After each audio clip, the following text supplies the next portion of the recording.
Chères auditrices, chers auditeurs, bonjour, bonjour Yoran. Bonjour Fred, comment vas-tu? Ça va, je te remercie. Eh bien écoute, nous allons reprendre notre réflexion. Oui, d'autant plus que nous étions en pleine opération chirurgicale la dernière fois. Comme tu dis. Voilà. Alors ça se trouvait dans le livre de la Genèse, au chapitre 2. En fait, nous sommes en train de réfléchir sur la création, l'origine du monde. Et on ne peut pas le faire, évidemment, sans aborder l'origine de l'homme, premiers instants de la vie de l'homme. Et pour faire un petit récapitulatif de la dernière fois, eh bien, Dieu va susciter un bon pédagogue chez l'homme le désir de l'inexprimable, le désir d'une compagne, tout simplement. Et donc, il va plonger l'homme dans un profond sommeil. Et maintenant, aujourd'hui, on va voir justement ce qui va se passer après cette anesthésie. Genèse chapitre 2, verset 21. On peut commencer à lire au verset 21. Genèse chapitre 2, verset 21. Alors, l'Éternel Dieu fit tomber un profond sommeil sur l'homme qui s'endormit. Il prit une de ses côtes et referma la chair à sa place. L'Éternel Dieu forma une femme de la côte qu'il avait prise de l'homme. Surprise, verset 22. La surprise, c'est une femme. Une femme. Et cette femme est censée venir donc combler ce besoin de compagnie, d'un vis-à-vis, de cette première solitude que l'homme a éprouvée. Et d'ailleurs, la réaction d'Adam montre son enthousiasme. Et l'homme dit, voici cette fois celle qui est os de mes os et chair de ma chair. On l'appellera femme, parce qu'elle a été prise de l'homme. Voilà. Alors, on ne se rend pas compte du jeu de mots en français, mais en hébreu, donc dans le texte original, on l'appellera Isha, parce qu'elle est sortie de l'homme. Isha. Alors, c'est intéressant. Là, on pourrait même mettre un point d'exclamation. Là. Ah, celle qui me ressemble, celle qui est ma propre chair, mes propres os. La désirée. La désirée, exactement. C'est presque une réaction spontanée d'Adam.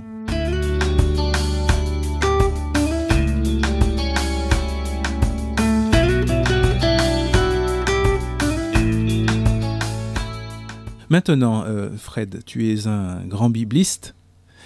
Bibliste, oui. Comment est-ce que ça va se passer dans la suite des choses? Est-ce que donc l'homme et la femme vont se prendre par la main, disparaître au fond du jardin, copuler à l'abri d'un buisson, je ne sais pas. Est-ce que c'est ça la suite des événements? Est-ce que c'est comme ça que ça... Eh bien, déjà, le texte nous dit que c'est Dieu qui l'amena vers l'homme. Donc, il y a eu certainement, je dirais, une cérémonie, quelque chose d'officiel qui va établir cette relation devant Dieu et par la suite devant les hommes. La rencontre se fait sous le regard de Dieu, sous la présidence peut-être même, on pourrait dire. Dieu est témoin, en quelque sorte. De Dieu, tout à fait.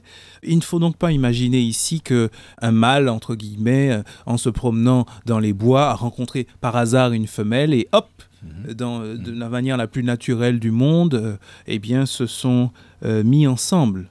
Non, sûrement pas, en tout cas. Ce n'est pas tout à fait la façon dont le texte biblique décrit cette rencontre. D'ailleurs, au verset 24, on trouve une sorte d'enseignement. C'est pourquoi l'homme quittera son père et sa mère et s'attachera à sa femme, et ils deviendront une seule chair. Alors, ce qui est intéressant avec ce verset 24, c'est qu'il semble être un texte normatif. Quand je dis normatif, c'est-à-dire il semble donner une règle générale. Un principe. Un principe, exactement, qui est censé réguler la rencontre et l'alliance, la vie commune entre l'homme et la femme.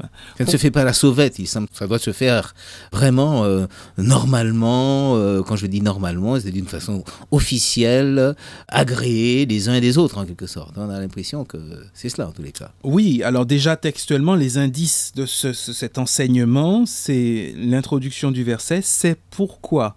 Souvent dans la Bible, lorsqu'on utilise cette expression « c'est pourquoi », eh bien on s'attend à un enseignement qui va suivre, tiré de l'épisode donc de la formation d'Ève. C'est pourquoi. On a nettement l'impression qu'il s'agit vraiment de la création d'une cellule de vie, d'une nouvelle cellule de vie. Exactement. Que ça n'est pas simplement fortuit. Non, absolument pas. Absolument pas. Le deuxième indice, c'est pourquoi. Et ensuite, le deuxième indice, l'homme quittera son père et sa mère. Or, nous savons que ni Adam ni Ève n'avaient de père et mère, puisque tous les deux étaient sortis de la main de Dieu. Donc, il s'agit bien là de quelque chose qui concerne toute leur descendance, tous ceux qui plus tard auront père et mère. Donc, l'homme doit d'abord, dans un premier temps, si je suis la logique du texte, dans un premier temps, il doit quitter son père et sa mère. Et là, il ne s'agit pas forcément d'une séparation, en tout cas seulement d'une séparation physique, géographique. Il ne s'agit pas simplement de quitter la maison.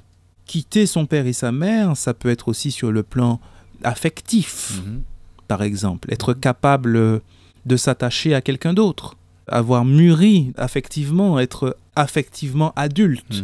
Il y a des gens qui, bien qu'étant physiquement adultes, n'ont pas coupé le cordon. Bien qu'étant même parfois psychologiquement adultes, ne sont pas affectivement adultes. Ça arrive. Tout à fait.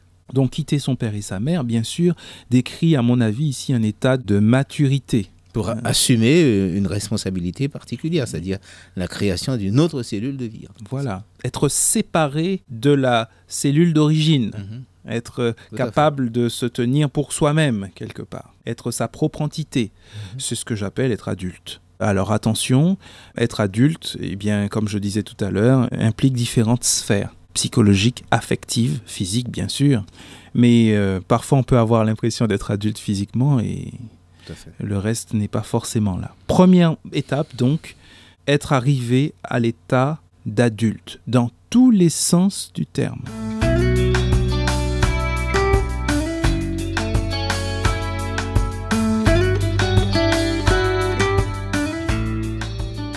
Deuxièmement, et s'attachera, dit le texte, à sa femme.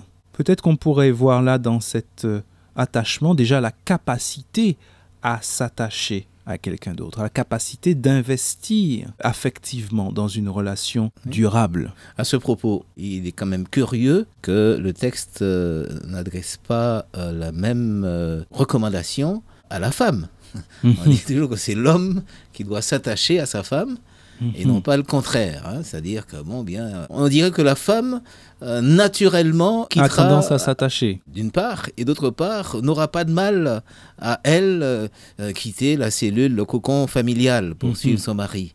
Alors, est-ce que ça signifierait qu'elle atteint cette maturité affective, par exemple, avant lui, avant l'homme? C'est une question à se poser. Oui, pourquoi pas. En tout cas, l'attachement ici est un mot très important, puisque aujourd'hui, on a peur de l'attachement.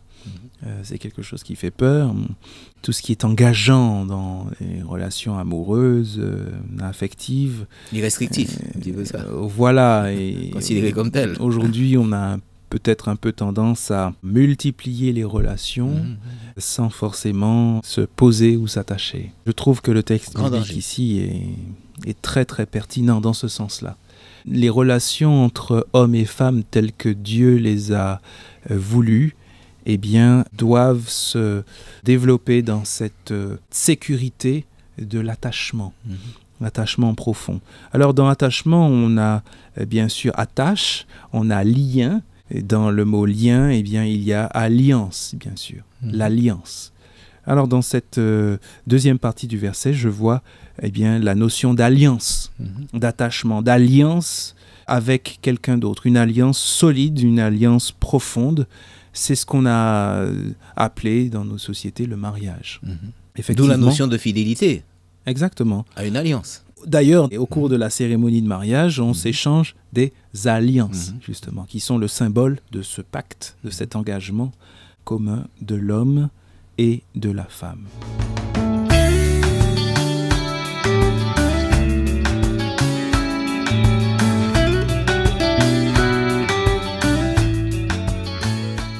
Et puis, la dernière partie du verset 24, eh bien, c'est tout simplement la conséquence de tout ce qui a été construit avant, et ils deviendront une seule chair.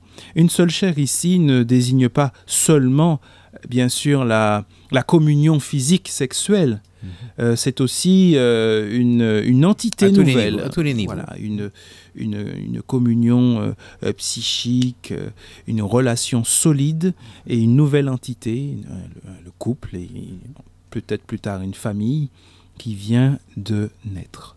Voilà le projet. Peut-on dire de ce couple qu'il a créé une personne, la personne du couple, Exactement. Qui est différente des deux éléments qui la composent, hein, mais qui ne peut vivre sans chacun de ces éléments. Exactement.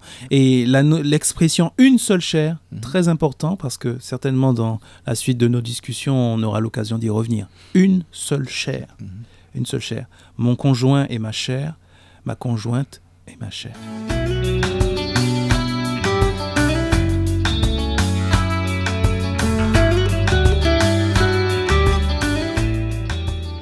Et alors précisément, se pourrait-il que certains aient tendance aujourd'hui à inverser le processus ? Quel processus, dis-moi ? Eh bien, celui dont nous venons de faire le constat. Tu veux dire l'ordre qui est décrit dans le verset 24 ? Oui, c'est ça. Hein. Mais devenir une seule chair avant de penser, comment dirais-je, aux autres aspects. Oui, hein, alors malheureusement. que c'est une conséquence. Malheureusement, aujourd'hui, effectivement, ce qu'on voit dans la société, c'est que beaucoup ont tendance à devenir une seule chair, par exemple, avant la première étape d'être adulte, par exemple. Physiquement, on va dire. Oui, parce que le corps fonctionne déjà. Parfois, on a déjà envie de vivre ce que la Bible met en dernier comme un aboutissement donc d'une relation. On parle des relations sexuelles. Eh bien, malheureusement, c'est une pratique courante aujourd'hui de vivre cela complètement en dehors de tout engagement, solide et profond l'un envers l'autre, et parfois même avant d'avoir atteint la maturité requise. Donc on laisse simplement place à l'instinct, là, tout simplement. Exactement, exactement, et on est loin du plan de Dieu. On est loin du plan de Dieu. Voilà ce qu'on peut dire. Donc je crois que ce récit des origines est vraiment d'une grande actualité sans aucun doute, pour chacun aujourd'hui.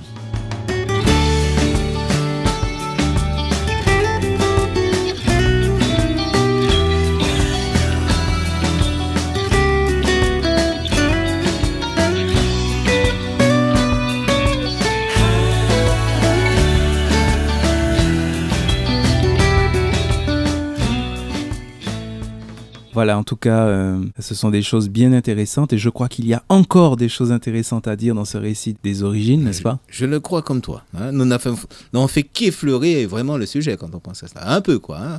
Je parlais du moins du mariage. Il y a encore beaucoup à dire du mariage. Mais oui, tout à fait. Sûr. C'est un grand sujet.